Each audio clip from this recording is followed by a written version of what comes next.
Rebuilding the aged care system, can it be achieved and can it be done within 5 years?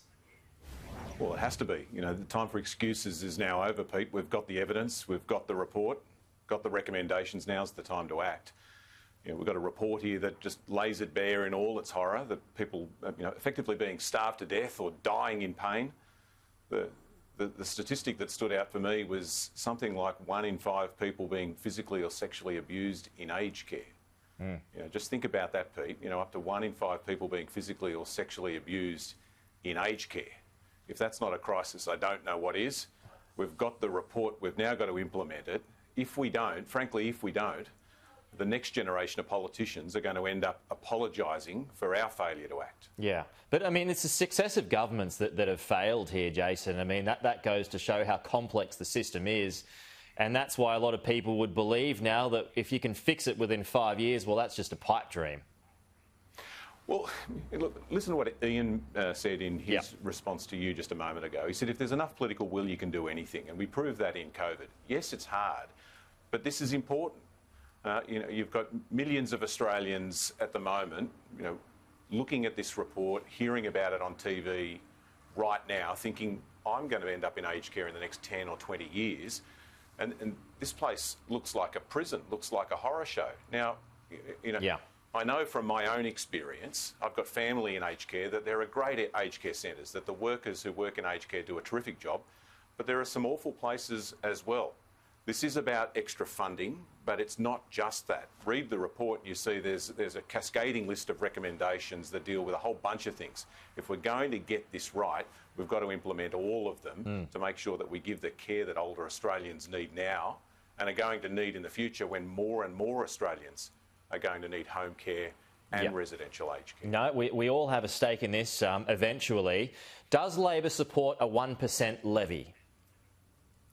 Well, let's wait and see what the government comes up with in the budget. We definitely need, you know, a substantial increase in investment if we're going to fix this problem. How the government does that is up to them. Let's wait and see what they recommend in the budget.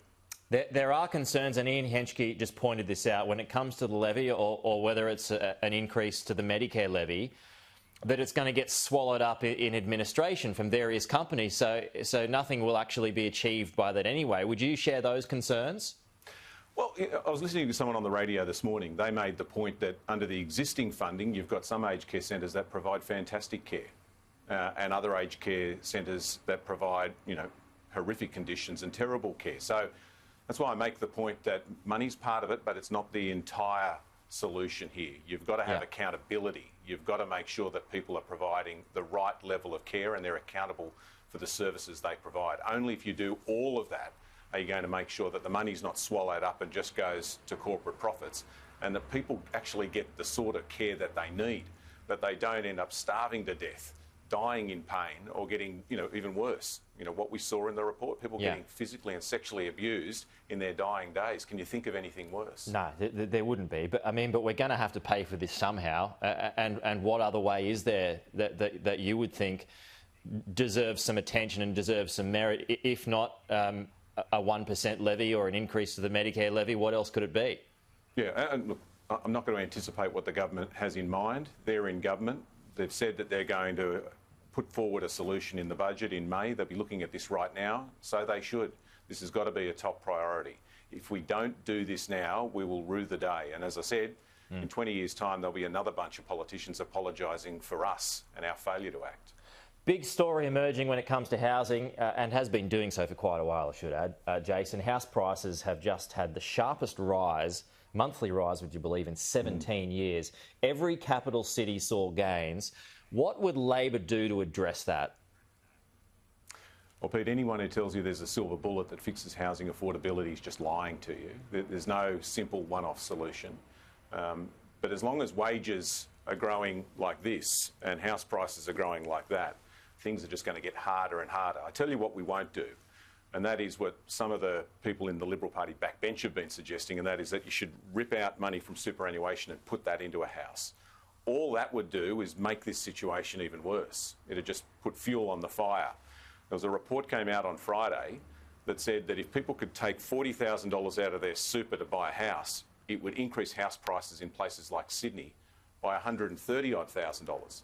In other words, it would make you $90,000 worse off. So we won't be doing that. I think that blew that argument out of the water. You don't make housing more affordable by making it more expensive. And that's what an idea like that would do. There are good ideas out there, though, and the New South Wales Liberal government is talking about getting rid of stamp duty. I think it's a good idea. I'd like to see other governments around the country look at that as well, and I'd like to see the federal government help them do it, help coordinate the implementation of a policy like that around the country. Think about it. If the average home in Sydney is over $1 million and you got rid of stamp duty, well, then you'd be saving something like $40,000 or $50,000. That'd make a genuine difference. Has Labor officially binned Bill Shorten's negative gearing and capital gains tax policies? Well, what we've said, Pete, and gosh, you know this, I know this, we got flogged at the last election. We've made it clear we're not taking the same policies to the next election that we took to the last election. We've got to set out a whole series of policies to the next election on helping people to buy a home, helping people to rent, and helping homeless Aussies to put a roof over their head. We'll set out our housing policy in detail well before the next election, but it's got to be about all three of those things, and I hope that the Libs do this as well. We've got to look at what government can do to make it easier to buy a home, make it easier to rent, and to put a roof over the head of more Aussies that don't even have a home at all. Yeah, I mean, the housing affordability is now worse than what it was back in 2019. So, I mean, is there an argument that maybe now is a better time for those policies? Look, the problem still exists, Pete, and this is what we're talking about here. The problem still exists. If anything, it's getting worse. But there are other ways to solve it. And what I'm saying is both parties need to look at what are the things we can do to make it easier for someone to buy a home. There's no one way to do it. Anybody who tells you that one policy will fix it is lying to you. But government should be looking at things like land supply, planning policies, wages, immigration. Think about this. You know, Gladys Berejiklian called for a pause in immigration a couple of years ago. We're in a pause right now. And the argument was, give us time to release land, build the infrastructure we need for a booming population like Sydney. Well, I think a lot of people will be asking now, are we doing that now while immigration's paused? Because when it comes back in 2 or 3 years' time, that'll have an effect on housing prices as well. And people will be saying the roads are clogged, the trains are full, housing prices are unaffordable. What did the government do now when immigration was paused? All of these things we should be looking at. Wages, immigration, planning, but also have a think about stamp duty, because that'll make a difference as well. OK. Jason, Clare, as always, appreciate your time. Talk to you again soon. Thanks, mate.